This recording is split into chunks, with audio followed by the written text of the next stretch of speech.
ನಾನು ಮಾಧವಿ ಲಾಖೆ ಎಂಟಿವಿ ವೀಕ್ಷಕರಿಗೆ ಸ್ವಾಗತ. ಬಿಳೆಬಾವಿ ಗ್ರಾಮದ ಶ್ರೀ ಭಾಗ್ಯವಂತಿ ಹಿರಿಯ ಪ್ರಾಥಮಿಕ ಶಾಲೆ ಇದರ 2026ರ ವಾರ್ಷಿಕ ಸ್ನೇಹ ಸಮ್ಮೇಳನ ಅತ್ಯಂತ ಸಂಭ್ರಮದಿಂದ ಜರುಗಿತು. ಸಾಸನೂರದ ಪೂಜ್ಯ ಶಿವಲಿಂಗ ಮಹಾಸ್ವಾಮಿಗಳು ಹಾಗೂ ಶ್ರೀ ಮಹಂತಲಿಂಗ ಶಿವಾಚಾರ್ಯ ಸಾನ್ನಿಧ್ಯ ವಹಿಸಿದ್ದರು. ಶ್ರೀ ಮಲ್ಲಣ್ಣ ಅಸ್ಕಿ ಅಧ್ಯಕ್ಷತೆ ವಹಿಸಿದ್ದರು. ಜಿಲ್ಲಾ ಪಂಚಾಯತ್ ಮಾಜಿ ಸದಸ್ಯ ಎಚ್.ಸಿ. ಪೊಲೀಸ್ ಪಾಟೀಲ್ ಹಾಗೂ ಪ್ರಥಮ ದರ್ಜೆ ಗುತ್ತೇದಾರ್ ಡಾಕ್ಟರ್ ಬಿ.ಎಂ. ಹಳ್ಳಿಕೋಟಿ ಸಮಾರಂಭವನ್ನು ಉದ್ಘಾಟಿಸಿದರು. ಸಂಸ್ಥೆಯ ಅಧ್ಯಕ್ಷ ಮಲ್ಲಣ್ಣ ಪರಸನಹಳ್ಳಿ, ಬಸವರಾಜ್ ಎಸ್.ಜಿ. ಹಂಚಲಿ ಅವರು ವಿದ್ಯಾರ್ಥಿಗಳಿಗೆ ಪ್ರೇರಣಾದಾಯಕವಾದ ಉಪನ್ಯಾಸವನ್ನು ನೀಡಿದರು. ಮುಖ್ಯ ಅತಿಥಿಗಳಾಗಿ ಆಗಮಿಸಿದ ಡಾಕ್ಟರ್ ಪ್ರಭುಗೌಡ ಲಿಂಗದಳ್ಳಿ, ಜಿಲ್ಲಾ ಪಂಚಾಯತ್ ಮಾಜಿ ಸದಸ್ಯ ಬಸವನಗೌಡ ಒಣಕಿಹಾಳ ಹಾಗೂ ಸಂಗನಗೌಡ ಸೋಮನಗೌಡ ಪಾಟೀಲ್ ಮಾತನಾಡಿದರು. 100 ವಿದ್ಯಾರ್ಥಿಗಳನ್ನು ಸನ್ಮಾನಿಸಿದರು.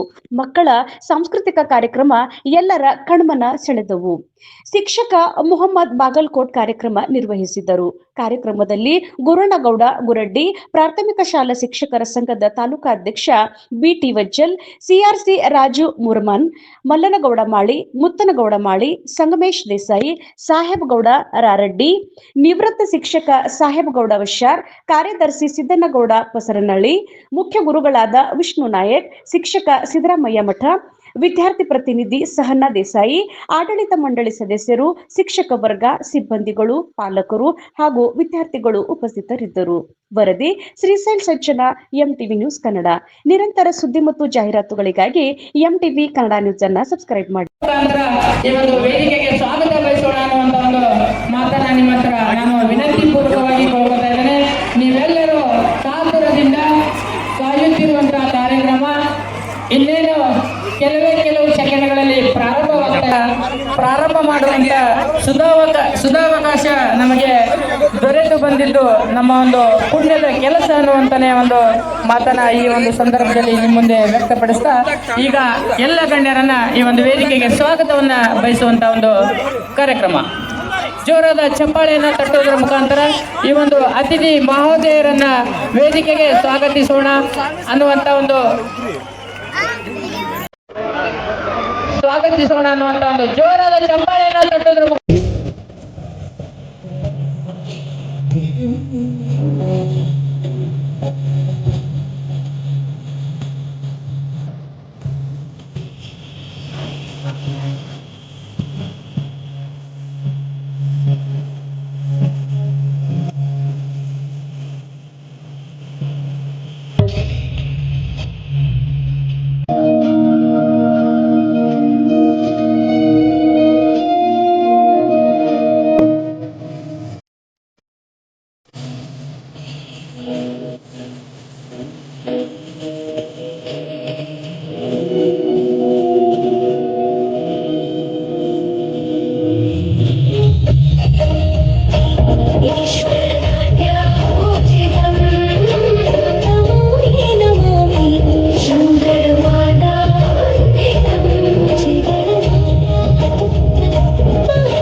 ಶ್ರೀ ಶಿವಲಿಂಗ ಮಹಾಸ್ವಾಮಿಗಳು. ಈ ಮಹಾಸ್ವಾಮಿಗಳ ಶಿರ್ಸಿ ಬಣದ ಮಠ ಹಾಗೂ ಚಿಕ್ಕ ತೊಟ್ಟಿಲಕೆರೆ ಅಂದಿಗನೂರು.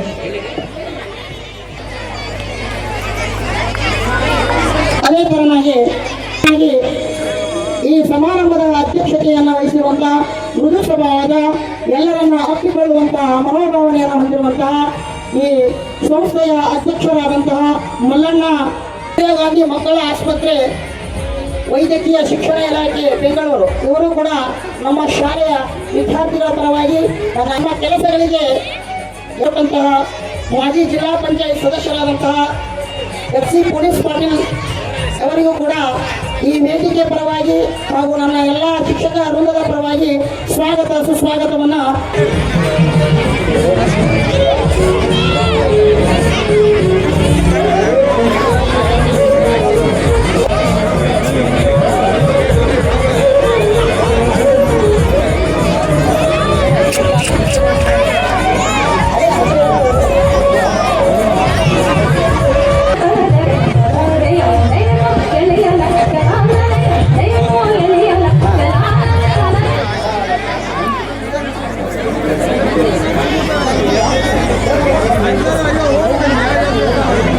ಬೇಕಾಗಿ ಅವರಲ್ಲಿ ಕೇಳಿಕೊಳ್ಳುತ್ತೇನೆ.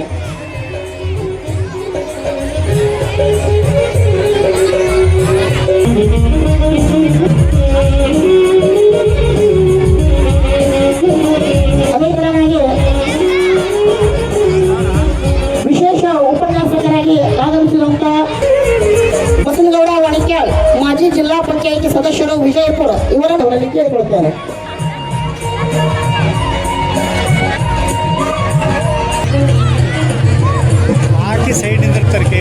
ಅದೇ ತರನಾಗಿ ಭಾರತದ ತಮಸ್ಸಿಗೆ ತ್ಯಾಗದ ಹಣತೆ,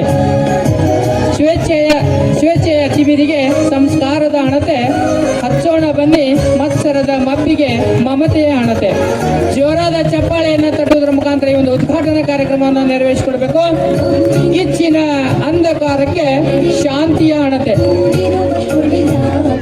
ಬೆಳಕು ಉಜ್ವಲಗೊಳ್ಳಲು ಸಂಭ್ರಮವಿದು, ಅಂಧಕಾರ ಕಳೆದು ಜ್ಯೋತಿ ಬೆಳಗಲಿ, ವಿಕಾರಗಳ ತೊಳೆದು ಮಮಕಾರ ಮೂಡಲಿ, ಬೆಳಗಲಿ ಪ್ರೀತಿ ಎನ್ನುವ ಆಶಯದೊಂದಿಗೆ ಈ ಒಂದು ಜ್ಯೋತಿಯನ್ನ ಬೆಳಗಿಸುತ್ತಿರುವಂತಹ ಆಗಬೇಕು ಅಂತೇಳಿ ಹಾರೈಸ್ತಾ ಇದ್ದೇನೆ.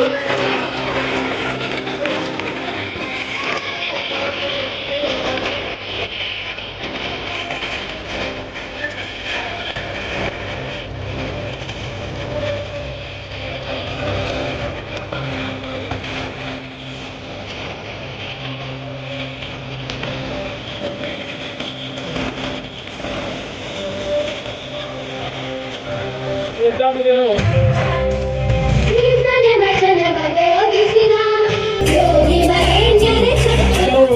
ಈ ಸನ್ಮಾನವನ್ನು ಆ ವಿದ್ಯಾರ್ಥಿಗಳ ಪರವಾಗಿ ಸ್ವೀಕರಿಸ್ತಾ ಇದ್ದಾರೆ. ಹಾಗಾಗಿ ಪಾಲಕರು ಕೂಡ ಅಮೆರಿಕದ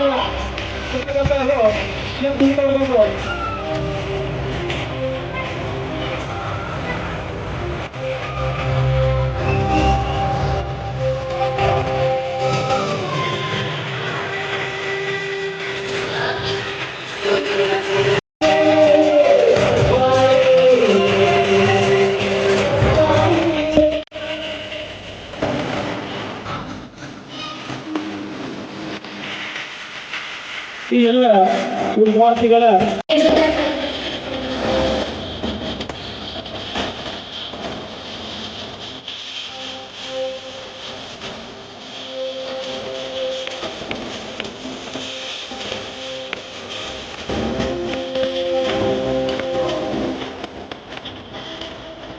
ಈಗ ಈ ಸನ್ಮಾನ ಕಾರ್ಯಕ್ರಮವನ್ನು ನಡೆಸಿಕೊಟ್ಟಂತ ಪೂಜಾರಿಗೆ ಹಾಗೂ ಶಾಲೆಯಿಂದ ಬೇರೆ ಬೇರೆ ವಸತಿ ಶಾಲೆಗಳಿಗೆ ಅರ್ಹತೆಯನ್ನು ಗಳಿಸ್ತಾ ಇದ್ದಾರೆ ಅಂತಂದ್ರೆ ಅದರ ಹಿಂದೆ ಈ ಒಂದು ಶಿಕ್ಷಣ ಸಂಸ್ಥೆಯ ಅಧ್ಯಕ್ಷರ ಮತ್ತು ಇಲ್ಲಿ ಕಾರ್ಯನಿರ್ವಹಿಸುತ್ತಿರುವಂತಹ ಒಂದು ಶಿಕ್ಷಕರ ಒಂದು ಸೇವೆ ಎಷ್ಟು ಅನನ್ಯವಾದದ್ದನ್ನು ನಾವು ಇವತ್ತು ಅರ್ಥಕೋಬೇಕಾಗತ್ತೆ. ಹಾಗಾಗಿ ಅವರಿಗೆ ನಾವೆಲ್ಲರೂ ಜೋರಾದ ಚಪ್ಪಾಳೆಯೊಂದಿಗೆ ಅಭಿನಂದನೆಯನ್ನು ಸಲ್ಲಿಸಬೇಕಾಗ್ತದೆ.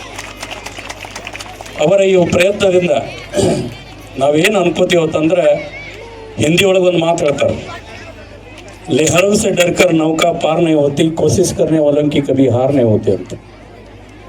ಸಮುದ್ರದ ಅಲೆಗಳಿಂದ ನಾವು ಹೆದರಿ ಸಮುದ್ರ ದಾಟಕ್ಕಾಗಲ್ಲ ಅಂತ ಇಲ್ಲೇ ಕೂತು ಬಿಡ್ತೇವೆ. ಸಮುದ್ರ ದಾಟಿ ಮುಂದಿನ ದೇಶಕ್ಕೆ ಹೋಗಬೇಕಪ್ಪ ಅಂತಂದ್ರೆ ನಾವು ಪ್ರಯತ್ನ ಮಾಡಬೇಕಾಗ್ತದೆ. ಆ ರೀತಿಯಲ್ಲಿ ಇವತ್ತು ಈ ಶಿಕ್ಷಣ ಸಂಸ್ಥೆಯ ಆಡಳಿತ ವರ್ಗದವರು ಮತ್ತು ಶಿಕ್ಷಕರು ಕಠಿಣವಾದ ಒಂದು ಪರಿಶ್ರಮವನ್ನು ಮಾಡಿ ಇಷ್ಟೊಂದು ಉನ್ನತವಾದ ಶಿಕ್ಷಣವನ್ನು ಇವತ್ತು ನೀಡ್ತಾ ಇದ್ದಾರೆ. ಅದರಿಂದ ಬಹಳಷ್ಟು ವಿದ್ಯಾರ್ಥಿನಿಯರು ಯಶಸ್ಸನ್ನು ಗಳಿಸ್ತಾ ಇದ್ದಾರೆ. ಏನು ಈ ಶಾಲೆಯಿಂದ ಬೇರೆ ಬೇರೆ ವಸತಿ ಶಾಲೆಗಳಿಗೆ ಆಯ್ಕೆಯಾಗಿ ಹೋಗಿದ್ದಾರೆ, ಆ ಎಲ್ಲ ವಿದ್ಯಾರ್ಥಿಗಳಿಗೆ ಒಂದು ಶುಭವನ್ನು ಕೋರ್ತಾ ಅವರ ಒಂದು ಮುಂದಿನ ಬಾಳು ಶುಭವಾಗಿರಲಿ ಮತ್ತು ಅವರ ಜೀವನದಲ್ಲಿ ಯಶಸ್ಸನ್ನು ಗಳಿಸಲಿ ಮತ್ತು ಅವರು ಅನ್ಕೊಂಡಿದ್ದನ್ನು ಅವರು ಸಾಧಿಸಲಿ ಅಂತ ಹೇಳಿ ಈ ಮೂಲಕ ನಾನು ಹಾರೈಸ್ತೇನೆ. ಮತ್ತು ತಾವೆಲ್ಲ ತಮ್ಮ ಮಕ್ಕಳ ಒಂದು ವಿವಿಧ ಸ್ಪರ್ಧೆಗಳನ್ನು ತಾವೆಲ್ಲ ನೋಡಬೇಕಾಗಿರೋದ್ರೆ ಹೆಚ್ಚಿನ ಸಮಯವನ್ನು ಮಾತಾಡ್ಲಿಕ್ಕೆ ಹೋಗಲ್ಲ. ನಾನು ಕೂಡ ಬೇರೆ ಕಾರ್ಯಕ್ರಮಕ್ಕೆ ಹೋಗ್ಬೇಕಾಗಿರೋದ್ರಿಂದ ಸ್ವಲ್ಪ ಬೇಗ ನಮ್ಗೆ ಕೊಡಿ ಅಂತೇಳಿ ನಾನೇ ವಿನಂತಿಯನ್ನು ಮಾಡಿಕೊಂಡೆ.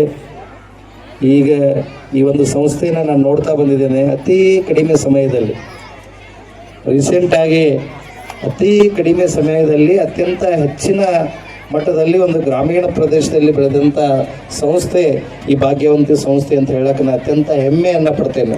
ಯಾಕಂದರೆ ಈ ಸಂಸ್ಥೆಯ ಒಂದು ಆಡಳಿತ ಮಂಡಳಿ ಇರ್ಬೋದು, ಈ ಶಾಲೆಯ ಒಂದು ಶಿಕ್ಷಣದ ಪದ್ಧತಿ ಇರ್ಬೋದು, ಈ ಶಾಲೆಯಲ್ಲಿ ಮಕ್ಕಳು ಮಾಡಿರುವಂಥ ಒಂದು ಸಾಧನೆಯ ಒಂದು ಪಕ್ಷಿ ನೋಟವನ್ನು ಮಾಡಿದರೆ ಈ ಶಾಲೆಯ ಶಿಕ್ಷಕರಿಂದ, ಈ ಶಾಲೆಯ ಆಡಳಿತ ಮಂಡಳಿ ಆ ಒಂದು ಮಕ್ಕಳನ್ನು ಎತ್ತರಕ್ಕೆ ಬಳಸಲಿಕ್ಕೆ ಅವರು ಎಷ್ಟು ಶ್ರಮವನ್ನು ಹಾಕಿದ್ದಾರೆ ಅಂಥೇಳಿ ನಾವು ಈ ಒಂದು ಆ ಮಕ್ಕಳ ಸಾಧನೆಯನ್ನು ನೋಡಿದಾಗ ನಾವೆಲ್ಲ ಹೆಮ್ಮೆ ಪಡುವ ರೀತಿಯಲ್ಲಿ ಆ ಸಂಸ್ಥೆಯವರು ಕೆಲಸವನ್ನು ಮಾಡಿದ್ದಾರೆ. ಹೀಗಾಗಿ ಆ ಸಂಸ್ಥೆಯ ಎಲ್ಲ ಸಮಸ್ತ ಗುರು ಹಿರಿಯರಿಗೆ, ಆ ಸಂಸ್ಥೆಯ ಎಲ್ಲ ಪದಾಧಿಕಾರಿಗಳಿಗೆ ನಾನು ಧನ್ಯವಾದಗಳನ್ನು ಬಯಸ್ತೇನೆ. ಈಗ ನಮ್ಮ ಡಾಕ್ಟರ್ ಸಾಹೇಬ್ರು ಹೇಳಿದರು, ಇವತ್ತಿನ ದಿವಸ ಅದು ಅವ್ರು ಹೇಳಿದಂಥ ಮಾತು 100ಕ್ಕೆ 100 ಸತ್ಯ. ಯಾಕಂದರೆ ನಾವು ಇವತ್ತು ಸಮಾಜದಲ್ಲಿ ದುಡ್ಡು ಮಾಡೋದು ಭಾಳ ಟೈಮ್ ಬೇಕಾಗಿಲ್ಲ, ಸಮಾಜದಲ್ಲಿ ದುಡ್ಡು ಮಾಡೋಕ್ಕೂ ಭಾಳ ಟೈಮ್ ಬೇಕಾಗಿಲ್ಲ, ಆದರೆ ಹೆಸರು ಗಳಿಸೋಕ್ಕೂ ಭಾಳ ಟೈಮ್ ಬೇಕಾಗಿಲ್ಲ. ಆದರೆ ಸಂಸ್ಕಾರಯುತವಾದಂಥ ಹೆಸರು ಗಳಿಸ್ಬೇಕಂದ್ರೆ ಭಾಳ ಟೈಮ್ ಬೇಕು.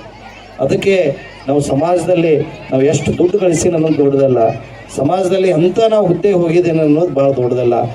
ಸಮಾಜದಲ್ಲಿ ಹೇಗೆ ಸಂಸ್ಕಾರಯುತವಾಗಿ ನಾವು ಬೆಳೆದಿದ್ದೀನಿ ಅನ್ನೋಂಥದ್ದಲ್ಲ, ಅದೇ ನಮ್ಮ ಜೀವನದ ಅತ್ಯಂತ ಯಶಸ್ಸಿನ ಮೆಟ್ಟಿಲು ಅಂತ ಹೇಳಲಿಕ್ಕೆ ಬಯಸ್ತೇನೆ. ಯಾಕಂದರೆ ನೀವು ಸಮಾಜದಲ್ಲಿ ನೋಡಬಾರ್ದು. ನಾವೊಂದು ಮೊನ್ನೆ ಬಾಗಲಕೋಟೆ ಜಿಲ್ಲೆಯಲ್ಲಿ ಒಂದು ಕಾರ್ಯಕ್ರಮದಲ್ಲಿ ಹೋಗಿದ್ದೆವು.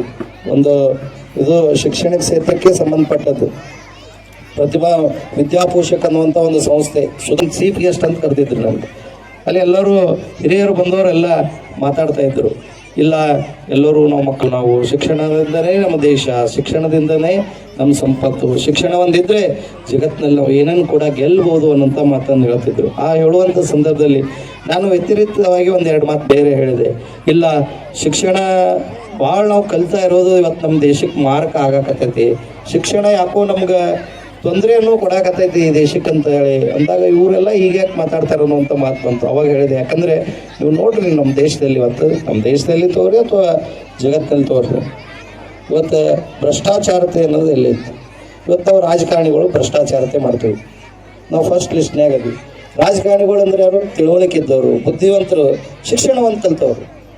ನೀವು ನೆಕ್ಸ್ಟ್ ನೋಡ್ರಿ ಯಾರು? ಅಧಿಕಾರಿ ವರ್ಗದವರು. ಅವರೆಲ್ಲ IAS ಆಫೀಸರ್ಲಿಂದ ಹಿಡಿದು ಒಬ್ಬರು ಪ್ಯೂನ್ವರೆಗೂ ಕೂಡ ನಾವು ಭ್ರಷ್ಟಾಚಾರ. ಮತ್ತು ಅವರೆಲ್ಲ ಯಾರಪ್ಪ ಅಂದರೆ ಶಿಕ್ಷಣವಂತರು. ಮತ್ತು ಬೇರೆ ಬೇರೆ ನೀವೊಬ್ಬ ಸಾಮಾನ್ಯ ರೈತ, ನಾವು ಪ್ರತಿನಿತ್ಯ ಅವನು ತನ್ನ ಹೊಲಕ್ಕೆ ಹೋಗಿ ದುಡಿದು ಬಂದು ಅವನೇನು ಜೀವನ ಮಾಡ್ತಿರ್ತಾನಲ್ಲ, ಅಂಥ ವ್ಯಕ್ತಿಗಳು ಎಲ್ಲಿ ಕೂಡ ಭ್ರಷ್ಟಾಚಾರತೆಯನ್ನು ಮಾಡೋದಿಲ್ಲ. ಅದಕ್ಕೆ ನಾವು ಶಿಕ್ಷಣ ಪಡೆದವರೆಲ್ಲ ನಾವು ಶರಣರು. ನಾವು ವೆಸ್ಟರ್ನ್ ಸಾಂಗ್ಸ್ ಎಲ್ಲ ಹಾಕ್ತಿರ್ತಾರೆ ಹಾಡುಗಳನ್ನ. ಈ ಸಾಲಿಗೆ ಬಂದ ತಕ್ಷಣ ಅವ್ರ ಕಾರ್ಯಕ್ರಮ ಸ್ಟಾರ್ಟ್ ಮಾಡಿದ್ದೆ ಭರತನಾಟ್ಯಮದಿಂದ. ಅದರಿಂದ ತೋರಿಸ್ಕೊಡ್ತದ ಈ ಸಾಲಿ ಎಷ್ಟು ಶಿಕ್ಷಣ ಮತ್ತು ಸಂಸ್ಕೃತಿ ಹೆಚ್ಚದಂತ ಈ ಸಾಲಿ ಒಳಗೆ. ಆಮ್ಯಾಗ ನಾವೆಲ್ಲ ಬೇರೆ ಶಾಲೆಗಳಲ್ಲಿ ನೋಡಂಗಿಲ್ಲ. ಏನಪ್ಪಾ ಅಂತಂದ್ರೆ ಇಲ್ಲಿ ಎಲ್ಲ ಏನ್ ಸ್ಟಾಫ್ ಫ್ಯಾಕಲ್ಟಿ ಅದಾರ ನೀಟಾಗಿ ಫುಲ್ ಯೂನಿಫಾರ್ಮ್ ಹಾಕೊಂಡು ಈ ಕಾರ್ಯಕ್ರಮ ಮುಗಿಯೋತನ ಹಂಗೆ ಅದಾರ ಮಾರ್ನಿಂಗ್ ಇಂದ. ಅದು ಕೂಡ ಈ ಶಾಲೆಯ ಶಿಸ್ತನ್ನು ತೋರಿಸ್ಕೊಡ್ತಾ ಅಂತ ಹೇಳಕ್ ಇಷ್ಟಪಡ್ತೀನಿ ಬಂಧುಗಳೇ. ನೋಡ್ರಿ, ನಾ ಮೊನ್ನೆ ಒಂದು ವಿಡಿಯೋ ನೋಡ್ತಿದ್ದೆ. ಏನಪ್ಪಾ ಅಂತಂದ್ರೆ ಒಬ್ಬ ಹುಡುಗ ಒಬ್ಬ ಶಿಕ್ಷಕನ ಮೇಲೆ ಕೈ ಮಾಡ್ತಾನ. ಮಕ್ಕಳಂದ್ರೆ ಹೆಂಗಿರ್ಬೇಕು, ತಂದೆ ತಾಯಿಗಳು ಒಳ್ಳೆ ಮಕ್ಕಳಾಗಿ, ಶಿಕ್ಷಕರಿಗೆ ಒಳ್ಳೆ ಶಿಷ್ಯಂದರಾಗಿ, ಈ ಭಾರತ ದೇಶಕ್ಕೆ ಒಳ್ಳೆ ನಾಗರಿಕರಾಗಿ ಈ ಭಾರತ ದೇಶವನ್ನು ಇನ್ನ ಉನ್ನತ ಸ್ಥಾನಕ್ಕೆ ತಗೊಳ್ಳುವಂತ ಕೆಲಸ ಆಗ್ಬೇಕು ನಮ್ಮ ಮಕ್ಕಳಿಂದ. ಮತ್ತ ನಾ ಎಲ್ಲ ಯುವಕರಿಗೊಂದು ಕಿವಿ ಮಾತನ್ನು ಹೇಳಕ್ ಇಷ್ಟಪಡ್ತೀನಿ ಬಂಧುಗಳೇ. ಏನಪ್ಪಾ ಅಂತಂದ್ರೆ ಆಗಲೇ ನಮ್ಮ ಪ್ರಭುಗೌಡ ಅಣ್ಣವರು ಹೇಳಿದ್ರು, ನಮ್ಮ ಬಸವಣ್ಣವರು ಹೇಳಿದ್ರು, ಎಷ್ಟಾಗದಷ್ಟು ಸಾಧ್ಯ ಆಗ್ತದಷ್ಟು ನಮ್ಮ ಯುವಕರು ಕೆಟ್ಟ ಜೊತೆಗಳಿಂದ ದೂರ ಇರ್ಬೇಕಂತ ಹೇಳಕ್ಕೆ ನಾ ಇಷ್ಟಪಡ್ತೀನಿ ಬಂಧುಗಳೇ. ಹಾಗೂ ನಾವೆಲ್ಲರೂ ನಾವೆಲ್ಲ ನಮ್ಮ ಯುವ ಜನತೆ, ನಮ್ಮ ದೇಶದ ಯುವ ಜನತೆ ಏನಾದರೂ ದಾರಿ ತಪ್ಪಿ ಹೋಗ್ಬೇಕಾದ್ರೆ ನಮ್ಮ ಗುರುಗಳು ಅವ್ರ ಮಾರ್ಗದರ್ಶನದಿಂದ ಹೊಳ್ಳಿ ದಾರಿಗೆ ತರುವಂತ ಕೆಲಸ ಅವರೆಲ್ಲ ಮಾಡ್ತಿದಾರಂತ ಹೇಳಕ್ ಇಷ್ಟಪಡ್ತೀನಿ ಬಂಧುಗಳೇ. ಹಾಗೂ ನಮ್ಮ ಮನೆತನಕ ಈ ಶಾಲೆಗೆ ತುಂಬಾ ಹಳೆ, ಈಗಿಂದೇನ ನಮ್ಗೆ ಅವ್ರಿಗೆ ಸಂಬಂಧ ಇಲ್ಲ. ನಮ್ಮ ದಿವಂಗತ BS ಪಾಟೀಲ್ ಶಾಸ್ತ್ರ ನಮ್ಮ ತಾತನವರ ಕಾಲದಿಂದ ಕೂಡ ಈ ನಮ್ಮ ಮನೆತನಕ ಹಾಗೂ ಈ ಶಾಲೆಗೆ ಸಂಬಂಧ ಐತೆ ಅಂತ ನಿಮಗೆಲ್ಲರಿಗೆ ಬಹಳ ಹೇಳಕ್ ಇಷ್ಟಪಡ್ತೀನಿ ಬಂಧುಗಳೇ. ಹಾಗೂ ಇನ್ನ ಸಮಯದ ಭಾಳ ಐತಿ, ಎಲ್ಲ ಮಕ್ಕಳು ಎಲ್ಲ ಕಾರ್ಯಕ್ರಮ ಮಾಡೋರದಾರ. ಹಾಗೂ ಇನ್ನ ಪೂಜ್ಯರ ವಚನಗಳು ಅದಾವ ಅಂತ ಹೇಳ್ದ ನನಗಿಲ್ಲಿ ಕರೆದು ಸನ್ಮಾನ ಮಾಡಿ 2 ಮಾತುಗಳು ಮಾತಾಡೋದು ಅವಕಾಶ ಮಾಡಿಕೊಂಡ ಸಮಸ್ತ ಈ ಗ್ರಾಮದ ಎಲ್ಲ ಗುರು ಹಿರಿಯರಲ್ಲಿ, ತಂದೆ ತಾಯಿರಲ್ಲಿ, ಅಕ್ಕ ತಂಗಿಯರಲ್ಲಿ, ಪೂಜ್ಯರಲ್ಲಿ ನನ್ನ ನಮಸ್ಕಾರಗಳನ್ನು ಹೇಳುತ್ತಾ ನನ್ನ 2 ಮಾತುಗಳು ಮುಗಿಸ್ತೀನಿ. ಜೈ ಹಿಂದ್. ಉದ್ದಕ್ಕೂ ಬೇಡ ಮತ್ತು ಸಾಕು ಎನ್ನುವ 2 ದೀಕ್ಷೆಗಳನ್ನು ತೊಟ್ಟುಕೊಂಡು ಹೋದಂತಹ 21ನೇ ಶತಮಾನದ ಶ್ರೇಷ್ಠ ಸಂತ ನಡೆದಾಡುವ ದೇವರು ಪರಮ ಪೂಜ್ಯ ಸಿದ್ದೇಶ್ವರ ಅಪ್ಪನವರಿಗೆ ಮೊದಲನೇದಾಗಿ ನನ್ನ ನಮನಗಳನ್ನು ಸಲ್ಲಿಸ್ತಾ ತಮ್ಮೆಲ್ಲರ ಜೋರಾದ ಚಪ್ಪಾಳೆಯ ಮೂಲಕ ಪೂಜ್ಯರನ್ನ ನಾವೆಲ್ಲ ಸ್ಮರಿಸ್ಕೊಳ್ಬೇಕು. ನಾನು ಆಗ್ಲೇ ಹೇಳಿದೆ, ಅವರು ಬೇಡ ಮತ್ತು ಸಾಕು 2 ದೀಕ್ಷೆಗಳನ್ನ ತೊಟ್ಟಿದ್ರು. ಏನು ಬೇಡ? ಹುಟ್ಟಿನಿಂದ ದೊಡ್ಡ ಆಸ್ತಿ ಬಂತು, ಅದು ಬೇಡ. ಭಕ್ತರು ದಕ್ಷಿಣೆಯನ್ನ ಕೊಡ್ಲಿಕ್ಕೆ ಬಂದ್ರು, ಅದು ಬೇಡ.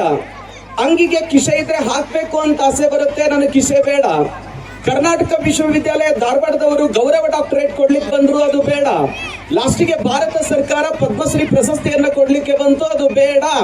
ಹಾಗಾದ್ರೆ ಎಲ್ಲವನ್ನೂ ಕೂಡ ಬೇಡ ಬೇಡ ಬೇಡ ಅಂತಾನೆ ಯಾರೂ ಏರದ ಎತ್ತರವನ್ನ ಹಾಗೂ ಯಾರೂ ಇಳಿಯದ ಆಳವನ್ನ ತಲುಪಿದಂತಹ ಪರಮ ಪೂಜ್ಯರು. ಇನ್ನೊಂದು ಸಾಕು. ಯಾವುದು ಸಾಕು ಅಂತ ಕೇಳಿದ್ರೆ, ಕೊನೆಯದಾಗಿ ಅವರು ಅಂತಿಮ ದಿನಗಳಲ್ಲಿ ಇರ್ಬೇಕಾದ್ರೆ ಎಲ್ಲರೂ ಒತ್ತಾಯ ಮಾಡಿದ್ರು ಪೂಜ್ಯರಿಗೆ, ಅಪ್ಪ ಅವರ ನೀವು ಇನ್ನೊಂದಿಷ್ಟು ದಿವಸ ಬದುಕಬೇಕು, ನಮಗ್ ಮಾರ್ಗದರ್ಶನ ಮಾಡಬೇಕು ಅಂದಾಗ್ಲೂ ಕೂಡ ಪರಮ ಪೂಜ್ಯರು ಹೇಳಿದ್ದೊಂದೇ ಮಾತು, ಹುಟ್ಟಿದ ಒಂದು ಜೀವ ಒಂದಲ್ಲ ಒಂದು ದಿನ ಮಣ್ಣಿಗೆ ಸೇರ್ಲೇಬೇಕು.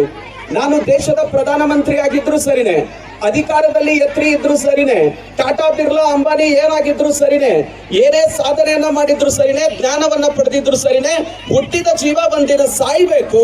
ಸಾಯುವಂತ ಜೀವನವನ್ನ ನೀವು ಕೃತಕವಾಗಿ ಬದುಕಿಸ್ಲಿಕ್ಕೆ ಬೇಡ ಅಂತ ಹೇಳಿ, ಬದುಕಿಗೂ ಕೂಡ ಸಾಕು ಅಂತ ಹೇಳಿ ಸಾವಿನ ಕಡೆಗೆ ಹೆಜ್ಜೆಯನ್ನ ಹಾಕಿದಂತ ಪೂಜ್ಯರು ಯಾರು ಅಂದ್ರೆ ಪರಮ ಪೂಜ್ಯ ಸಿದ್ದೇಶ್ವರ ಅಪ್ಪನವರು ಅಂತ ಹೇಳ್ತಾ ಮತ್ತೊಂದ್ಸರಿ ಜೋರಾದ ಚಪ್ಪಾಳೆಯ ಮೂಲಕ ಪೂಜ್ಯರನ್ನ ಈ ಸಂದರ್ಭದಲ್ಲಿ ಸ್ಮರಿಸಿಕೊಳ್ತಾ ನನಗನಿಸ್ತಾ ಇದೆ, ಆಗ್ಲೇ ಈ ಸಂಸ್ಥೆಯ ಬಹುದೊಡ್ಡ ಸಾಧನೆ ಏನು ಅಂದ್ರೆ, ಜಗತ್ತಿನಲ್ಲಿ ಎಷ್ಟೋ ಶಿಕ್ಷಣ ಸಂಸ್ಥೆಗಳಿದ್ದಾವೆ, ಇವತ್ತಿಗೂ ಕೂಡ ಎಷ್ಟೋ ಜನ ಶಿಕ್ಷಣ ಸಂಸ್ಥೆಗಳನ್ನು ತೆಗಿತಾರೆ.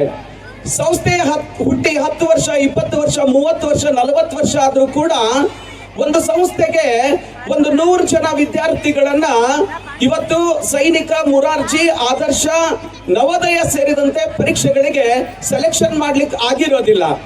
ಆದ್ರೆ ಬಹಳ ಹೆಮ್ಮೆ ಇದೆ, ಅಭಿಮಾನ ಇದೆ. ಈ ಶಾಲೆಯಲ್ಲಿ ಓದ್ತಾ ಇರುವಂತ ಎಲ್ಲ ಮಕ್ಕಳು ಸೌಭಾಗ್ಯವಂತರು ಅಷ್ಟೇ ಅಲ್ಲ, ತಮ್ಮ ಮಕ್ಕಳನ್ನ ಈ ಶಾಲೆಗೆ ಓದಿಸ್ತಾ ಇದ್ದೀರಲ್ಲ ಪಾಲಕ ಬಂಧುಗಳು, ನೀವೆಲ್ಲರೂ ಕೂಡ ಸೌಭಾಗ್ಯವಂತರು ಅಂತ ಹೇಳ್ತಾ ಕೇವಲ 5 ವರ್ಷಗಳಲ್ಲಿ 100 ಜನ ವಿದ್ಯಾರ್ಥಿಗಳನ್ನ ನವೋದಯ, ಸೈನಿಕ, ಆದರ್ಶ ಸೇರಿದಂತೆ ಬೇರೆ ಬೇರೆ ಪರೀಕ್ಷೆಗಳಲ್ಲಿ 100 ಮಕ್ಕಳು ಇವತ್ತು ಸೆಲೆಕ್ಷನ್ ಆಗಿದ್ದಾರಲ್ಲ 5 ವರ್ಷಗಳಲ್ಲಿ. ನಿಮ್ಮೆಲ್ಲರ ಮೂಲಕ ಒಂದು ಜೋರಾದ ಚಪ್ಪಾಳೆ ಒಂದ್ಸಾರಿ.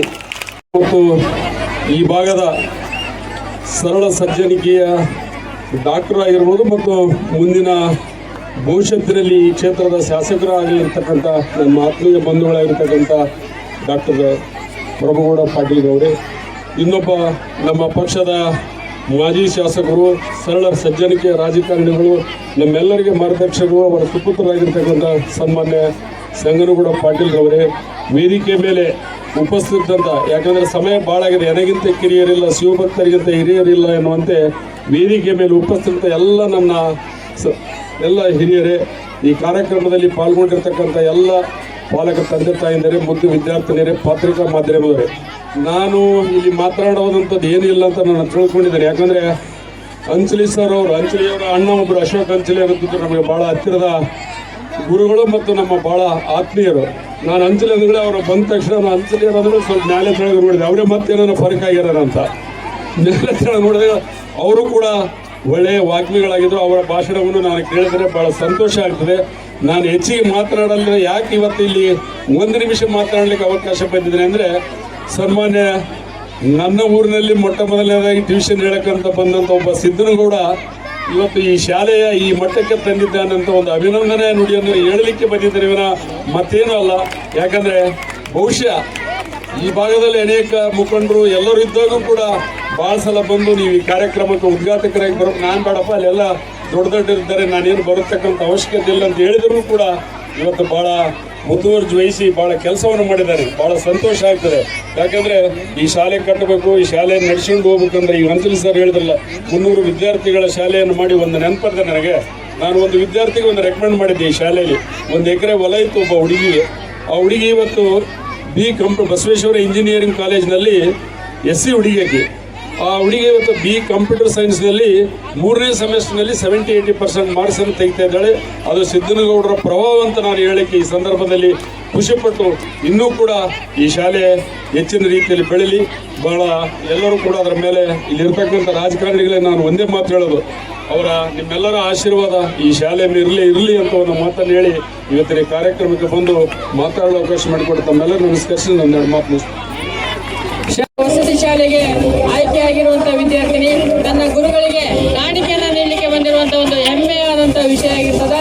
ಹಾಗಾಗಿ ಎಲ್ಲರೂ ಜೋರಾದ ಚಪ್ಪಾಳೆ ತಟ್ಟುವುದರ ಮುಖಾಂತರ ವಿದ್ಯಾರ್ಥಿನಿಗೆ ಅಭಿನಂದನೆಗಳನ್ನು ಸಲ್ಲಿಸ್ತಾ ಈ ವೇದಿಕೆ ಮೇಲೆ ಎಲ್ಲ ಗಣ್ಯರು ಈ ಒಂದು ಕಾರ್ಯಕ್ರಮದಲ್ಲಿ ಭಾಗಿಯಾಗಬೇಕಾಗಿ ಕೇಳ್ಕೊತಾ ಇದ್ದೇನೆ.